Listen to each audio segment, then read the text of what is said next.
It's almost 8 months since the inferno at Moi Girls' School in Nairobi that claimed the lives of 10 students. To honor Verleha Wamboi, who bravely fought to rescue tens of her colleagues from a deadly fire that broke out at the school, family and friends planted 15 trees at Uhuru Gardens National Monument. Bubbles, as Verleha was nicknamed, who sustained 82% burns during the tragedy, succumbed to her injuries.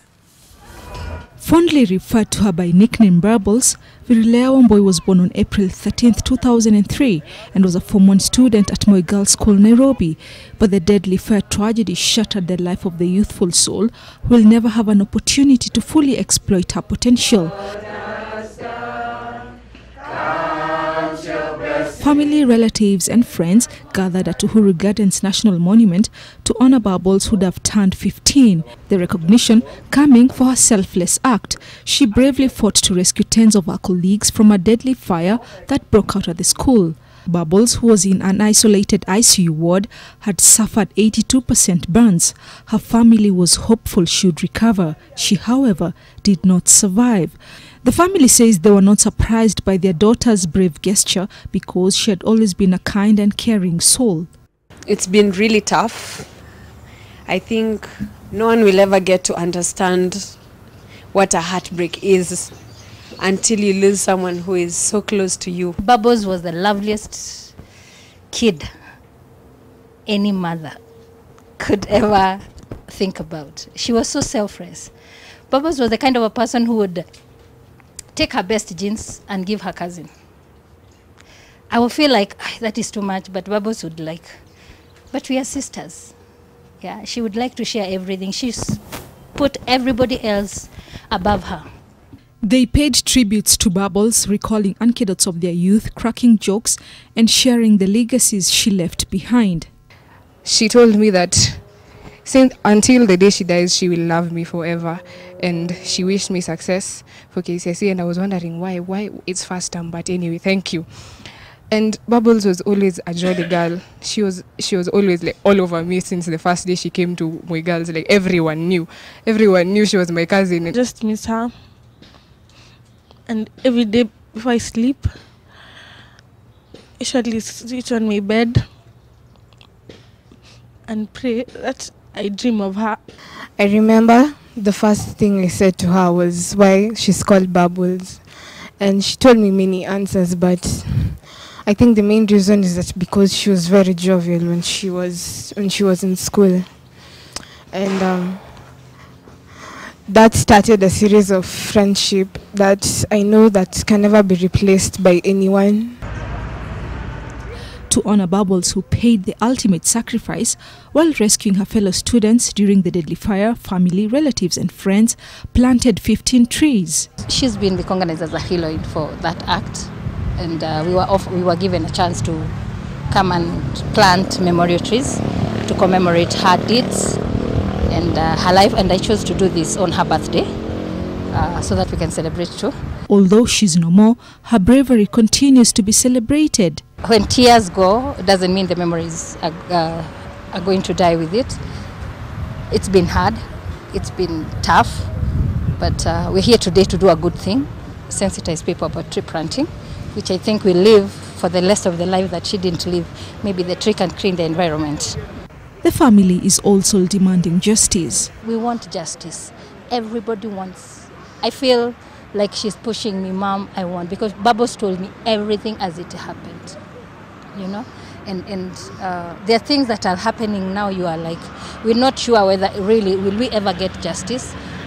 Justice is not revenge. That's not what I know. I know justice is not revenge, but justice is give me closure. Yeah?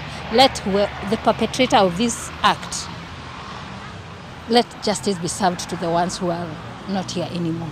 Justice will come in its own way, but at the end of it all, we understand from Most High, it's his way of doing things, and that is unquestionable. Rosongoi, NTV. Well, her bravery certainly went beyond the school to touch a nation. Indeed, she will be missed. Now, several motorists along Limuru Road were stranded after heavy rains caused flooding and rendered the underpass at Kamandura Bridge impassable. Well, several vehicles and a truck were visibly stuck, with motorists saying a sudden and heavy downpour at about 3 a.m. led to rising water levels. Some said they only realized they were stuck in the flood water after their vehicles became unnavigable, while foggy weather in the area also made visibility a problem for drivers. Area residents rescued the stranded motorists from their vehicles.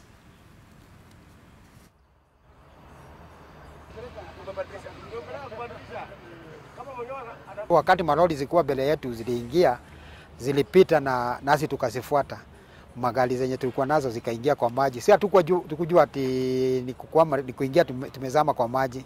Gari likataa brake na ikawa ukikata inakataa. So leta ndio tuligundua tumezama kwa maji.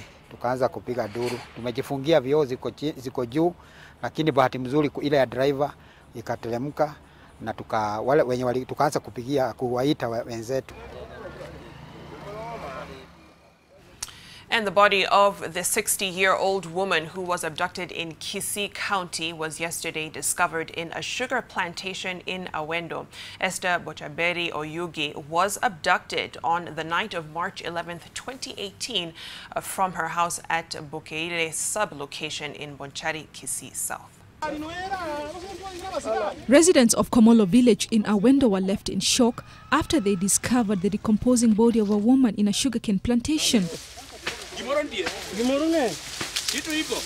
The remains of Esther Bochaberi Oyugi were wrapped in a polythene bag. According to the police, investigations showed the woman was murdered elsewhere and her body dumped in the plantation. The 60-year-old woman was reportedly abducted from her home at Bukeire sub-location in Bonchari, Kisii South on the night of March 11, 2018 by unknown people.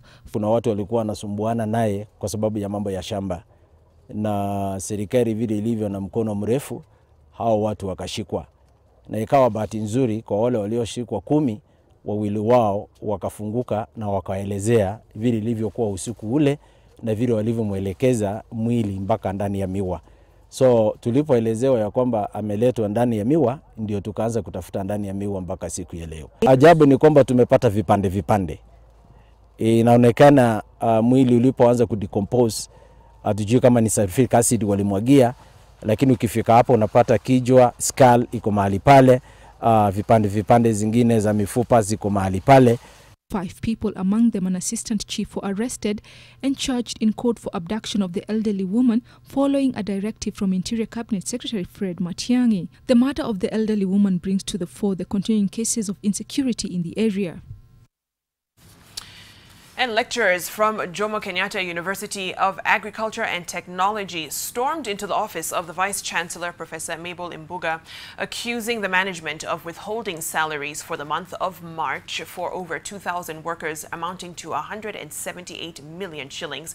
The lecturers, who have been on strike for the last 2 months, claimed that the government had released their salaries, but they have not been transferred to them. They gave the management until Monday to pay up, threatening to camp at the Vice-Chancellor's office until they receive their checks. The lecturers say they won't go back to class before their demands are met, and they have accused the university management of intimidation and harassment.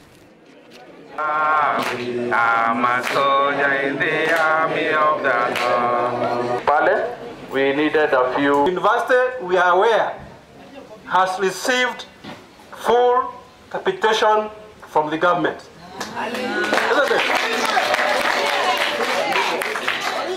That capitation did not say go and pay half of the staff, because if it was the case, then they would have released half of the capitation.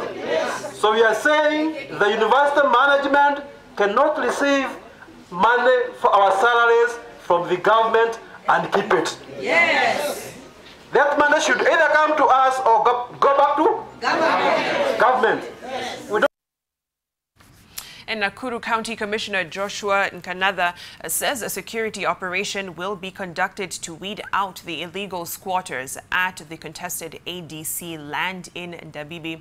While speaking while presiding over the elections of new directors of the Nyandarua Progressive Agencies Limited, a land buying company currently in conflict at Solai under a court order, the county commissioner noted that there were areas that required the intervention of the National Land Commission to address existing and recurrent conflicts over land ownership.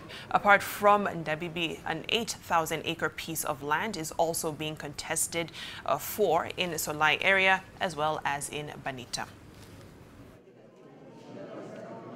Now, about the invaders, because those are people who have invaded land which has already been sold by ADC. The Banita problem we are also discussing with the National Land Commission.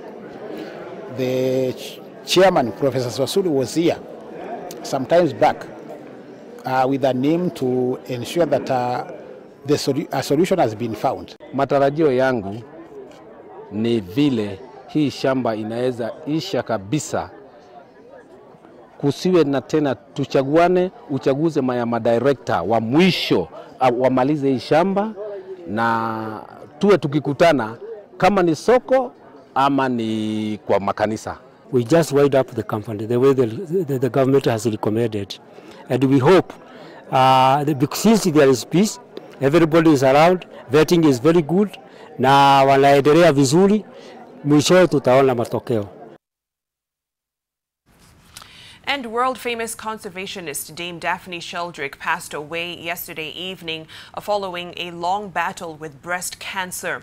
Sheldrick dedicated over 60 years of her life to the protection of Africa's wildlife and some of the world's most iconic and threatened animals. Well, she was most famous for founding the David Sheldrick Wildlife Trust in Kenya, which has over the last 40 years raised and looked after orphaned elephants and rhinos. In the 2006 New Year's honors list, Queen Elizabeth II appointed Sheldrick to Dame Commander of the Most Excellent Order of the British Empire, the first knighthood to be awarded in Kenya since the country received independence in 1963.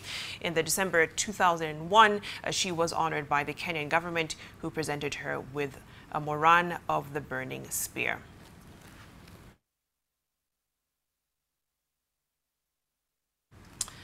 Extremely unfortunate indeed. Her loss means a lot, not just to the conservationist community, but to Kenya as well. A 31-year-old man committed suicide, leaving behind a 2-page suicide note which accused his relatives and friends of hounding him to get married. Geoffrey Omariba, better known as Sungura, took his own life at Turi in Molo County, or sub-county rather. His body was found hanging inside his house. According to his neighbors, the wide-open door to the deceased's house drew their attention early Friday. Njogu raised alarm over the incident, which attracted the attention of the residents, who say suicides are on the rise in the area. Through the letter addressed to his mother, Omariba further revealed that even though he had been using recreational drugs, his family had pushed him to suicide. The incident comes barely a month after a 13-year-old in the neighboring Mishada village committed suicide in a gambling-related incident.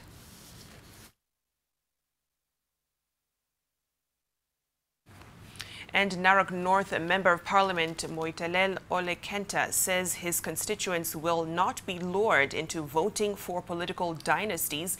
While speaking in Narok Town, Kenta, the only ODM MP in the county, raised concerns that ODM party leader Raila Odinga had been operating alone, leaving Kenyans wondering what's happening. Kenta says his constituents will not support some of the moves being made by Odinga, as the people he is aligning himself with have negatively affected the community. We will not support any maneuver that will hurt us. Okay? Our issues must be resolved first. Because in fact the issue of Mao Forest took place during Moi's time. Okay? That was when Kipkatich was taken away from us. And what happened? In fact, what he did after taking Kipkatich, they transferred it to Nakuru, so that we are forever deprived of that land. And even the benefits or the resources from that land.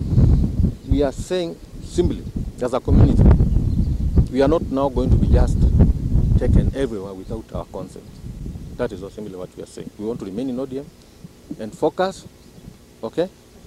And Raila must go for the president in 2022. If not, if he's not going for 2020, let him tell us now so that we can know where to go. Because maybe where he's taking us, you are not going to accept. And manufacturing company Bidco Africa Limited has won the overall award at the just concluded Energy Management Awards 2018. Finlay's company won the Energy Innovation Award, Electricity Savings Award, Larger Consumer. However, Nation Media Group became the first runners-up of the Small and Medium Consumers Award category. The Kenya Association of Manufacturers recognized over 20 organizations that have proven their prowess in energy efficiency and conservation at the 14th Annual Energy Management Awards Gala Dinner last night. The EMA is an initiative of the Kenya Association of Manufacturers, and it is an annual award that encourages companies who have put energy efficiency at the heart of their corporate and operational strategies.